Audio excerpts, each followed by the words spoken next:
Good morning बच्चों। बेटा आज जो हमारा नेक्स्ट टॉपिक है वो है Faraday's laws of electromagnetic inductions. कल बेटा हमने फैराडेज और जो हेनरी जोसेफ थे उनके हमने एक्सपेरिमेंट पढ़े, ठीक है। फिर उन एक्सपेरिमेंट से जो कंक्लूजन निकाला था कि जब भी मैग्नेटिक कोई भी सर्किट है या कॉइल है, उससे जैसे ये कॉइल है, इसमें मैग्नेटिक फ्लक्स चेंज होगा, उसके साथ जो लिंक्ड मैग्नेटिक फ्लक्स चेंज होगा तो इसमें करंट या प्रोड्यूस होगा। अगर सर्किट क्लोज है तो वैसे इंड्यूस्ड ईएमएफ तो होगी, मतलब EMF is induced in the circuit. अगर सर्किट क्लोज तो करंट भी होगा, ठीक है। तो वहां से बेटा कंक्लूजन निकाला, जो इसमें दो लॉ दिए फैराडे, इसमें first law and second law. जो पहला है बेटा कि whenever the amount of magnetic flux linked with the coil circuit या coil changes an EMF is induced in the circuit, ठीक है। जब भी किसी कॉइल या सर्किट में मैग्नेटिक फ्लक्स चेंज होगा, चाहे वो इंक्रीज करे चाहे डिक्रीज करे, मतलब चेंज होना चाहिए, तो क्या प्रोड्यूस होगा बेटा, an induced EMF, an EMF is induced in the circuit, ठीक है। और उस ईएमएफ को इंड्यूस्ड ईएमएफ बोलते हैं या करंट भी बोल सकते हैं अगर सर्किट क्लोज होगा तो। और ये ईएमएफ इंड्यूस कब तक होगी, and induced EMF last so long as the change in magnetic flux continues. Last मतलब कब तक रहेगी, जो इंड्यूस्ड ईएमएफ है कब तक रहेगी, so long as the change in magnetic flux continue. जब तक मैग्नेटिक फ्लक्स में चेंज रहेगी तब तक ईएमएफ इंड्यूस रहेगी। जैसे बेटा इसको एक्सप्लेन करने के लिए in experiment 1, when magnet is move toward the coil, magnetic flux क्या करेगा बेटा, increase. When magnet is move away from the coil, magnetic flux decreases. जब भी मैग्नेटिक फ्लक्स इंक्रीज करे चाहे डिक्रीज करे तो कॉइल जो galvanometer shows deflection, it means EMF is induced in the circuit. जब सर्किट क्लोज है तो साथ में क्या होगा, करंट भी होगा। और जैसे ही जब इन दोनों के बीच में कोई भी मोशन नहीं है, मतलब ये एक जगह प्लेस कर, चाहे नजदीक लाके प्लेस कर दो इसको, फिर मूवमेंट नहीं करनी है, तो जब एक जगह प्लेस कर दिया तो फ्लक्स में मैग्नेटिक फ्लक्स तो है लेकिन उसमें चेंज नहीं है। जब इन दोनों के बीच में कोई मोशन नहीं है तो फ्लक्स में कोई चेंज नहीं है। जब फ्लक्स में कोई चेंज नहीं होगी तो करंट भी कितना आएगा बेटा, इसमें कितना करंट इंड्यूस होता है, जीरो। तो कोई भी मतलब गैल्वेनोमीटर कितनी रीडिंग शो करता है, zero. It mean no current या no EMF is induced in the circuit. तब लिखा है बेटा कब तक जो ईएमएफ इंड्यूस होगी यहाँ पर सर्किट में, कब तक होगी, जब तक इन दोनों में मैग्नेटिक फ्लक्स, इस कॉइल में मैग्नेटिक फ्लक्स चेंज होता रहेगा। जैसे चेंज बंद हुई, मैग्नेटिक फ्लक्स में चेंज बंद हुई, चाहे वो इंक्रीज चाहे डिक्रीज, तो रीडिंग कितनी शो करेगा बेटा, जीरो, मतलब कोई भी ईएमएफ इंड्यूस नहीं होगी। तब है बेटा, क्लियर हो गया कि whenever amount of magnetic flux linked with the circuit changes, ये कॉइल भी लिख सकते हैं आप, an EMF is induced in the circuit. और वो कब तक रहेगी, जब तक मैग्नेटिक फ्लक्स में चेंज रहेगी। जैसे मैग्नेटिक फ्लक्स में चेंज बंद हुई तो ईएमएफ जो इंड्यूस होगी वो भी कितनी होगी, जीरो हो जाएगी। No EMF is induced in the circuit if there is no change in magnetic flux. तो the induced EMF last so long as the change in magnetic flux continues. तो ये था बेटा फर्स्ट लॉ, इसको आप explain कर सकते हैं, क्लियर हो गया।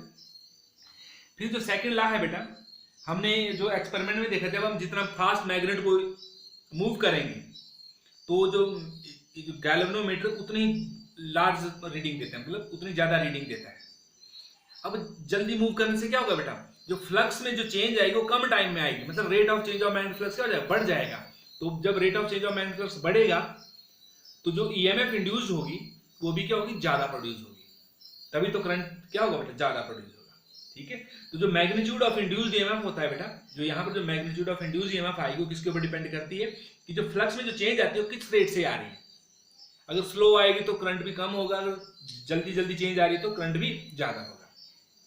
तो सेकंड लॉ बेटा उसी को बोल देते हैं कि the magnitude of EMF induced in the circuit या coil is directly proportional to, किसके ऊपर डिपेंड करता है बेटा, directly rate of change of magnetic flux linked with the coil या सर्किट। क्लियर हो बेटा। तो ये था बेटा क्या, फैराडेज सेकंड लॉ, वो भी किसका, electromagnetic, Faraday's law of electromagnetic induction, Faraday's first law of electromagnetic induction and Faraday's second law of electromagnetic induction. Second law क्या है बेटा, द मैग्नीट्यूड ऑफ इंड्यूस, मतलब सेकंड लॉ मैग्नीट्यूड देता है EMF जो इंड्यूस है उसका मैग्नीट्यूड कितना आएगा, ये वो कितना होता है, is directly proportional to the rate of change of magnetic flux linked with the circuit. Clear हो गया बेटा। इसको भी आप एक्सप्लेन कर सकते हैं, when magnet is moved fast towards and away from the coil then galvanometer shows large reading, it means वही magnitude of EMF is directly proportional to rate of change of magnetic flux linked with the coil, ये circuit, ठीक है। मान लो बेटा शुरू में कितना flux था, 5 1, किसी भी टाइम में जो इसके साथ फ्लक्स φ1 लिंक्ड है, और उसके t टाइम के बाद कितना फ्लक्स हो गया बेटा, t φ2 आफ्टर टाइम t, ठीक है।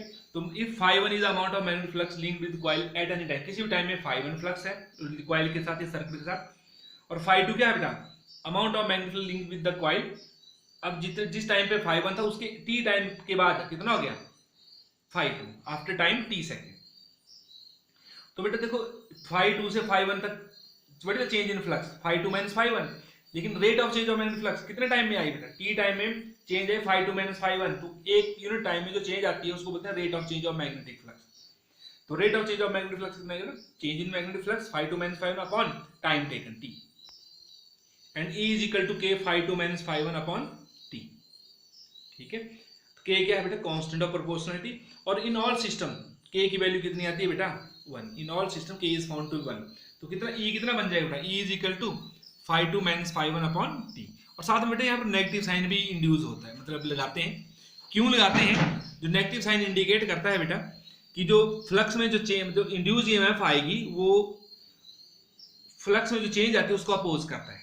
चाहे अगर फ्लक्स इंक्रीज करते तो उस इंक्रीज को भी इंड्यूस ईएमएफ अपोज करती है, अगर मैग्नेटिक फ्लक्स में डिक्रीज आती है तो उस ईएमएफ जो ईएमएफ प्रोड्यूस होगी वो भी उस चेंज को भी क्या करेगा बेटा, मतलब इंक्रीज को भी अपोज करेगा, डिक्रीज को भी अपोज करेगा। कौन से डिक्रीज, मतलब change in EMF, sorry change in magnetic flux को अपोज करता है ये ईएमएफ। अगर मान लो हमने स्मॉल चेंज लेते हैं, अगर d phi is the small change in magnetic flux, और कितना टाइम लिया बेटा, dt टाइम लिया, इन टाइम dt, तो कितना आएगा भाई, इसको क्या change in flux d phi लिखेंगे, टाइम को dt लिखेंगे, तो E इज इक्वल टू कितना आएगा बेटा, minus d phi by dt, वही rate of change of magnetic flux, k की वैल्यू तो 1 आती है, तो E is equal to minus d phi by dt। और नेगेटिव साइन क्या इंडिकेट करता है बेटा, कि जो इंड्यूस्ड ईएमएफ है it oppose the change in magnetic flux linked with the circuit या कॉइल। अगर मैग्नेटिक फ्लक्स में जो चेंज आ रही है इंक्रीज कर रहा है तो उसको भी अपोज करेगा, मैग्नेटिक फ्लक्स डिक्रीज कर रहा है तो उसको भी अपोज करता है, तब ये नेगेटिव साइन लगाते हैं बेटा। अगर कॉइल के पास बेटा, if coil has n turns, अगर एक टर्न के लिए इतना फ्लक्स है, इतनी ईएमएफ है जो एक कॉइल के साथ चेंज आ रही है, इतनी आ रही है, अगर n टर्न है कॉइल के, तो what is the induced EMF, n into d phi by dt, ठीक है। एक कॉइल का इतनी ईएमएफ तो n टर्न के साथ कितना आएगा, n d phi by dt, मतलब अगर हम कॉइल के नंबर ऑफ टर्न्स इंक्रीज करते हैं तो इंड्यूस्ड ईएमएफ भी क्या होगी बेटा, इंक्रीज होगी, ठीक है। और जो इंड्यूस्ड करंट, अगर सर्किट क्लोज है बेटा तो इंड्यूस्ड ईएमएफ ये बेटा पोटेंशियल डिफरेंस, जैसे आपने बेटा I is equal to V upon R, V मतलब पोटेंशियल डिफरेंस, तो यहाँ पर ईएमएफ क्या है, पोटेंशियल डिफरेंस है E, तो कितना आएगा E अपॉन R, R क्या है बेटा, रेजिस्टेंस ऑफ द सर्किट, जो कॉइल है ना, जैसे ये कॉइल है, इसमें जो गैल्वेनोमीटर लगाया तो यहाँ इस कॉइल का रेजिस्टेंस क्या मान लिया R, तो करंट कितना आएगा, सर्किट क्लोज है तो कितना करंट बढ़ेगा, ईएमएफ अपॉन R, ईएमएफ कितने आएगा, minus n d phi by dt upon R, इतना करंट आएगा बेटा उस कॉइल में। तो जो फैराडेज का जो सेकंड लॉ है बेटा वो क्या देता है, मैग्नीट्यूड ऑफ इंड्यूस्ड ईएमएफ, लेकिन इस ईएमएफ की डायरेक्शन नहीं देता बेटा, कौन सी डायरेक्शन में ये प्रोड्यूस होगा। जो सेकंड लॉ है वो तो बताता है कि magnitude of induced EMF directly proportional to rate of change of magnetic flux link with the coil या सर्किट, तो उसका मैग्नीट्यूड तो पता है लेकिन उसकी डायरेक्शन नहीं पता। डायरेक्शन जो आगे रूल है बेटा लेंज़ लॉ है, क्लियर, उसको मैं अभी एक्सप्लेन करता हूँ बेटा।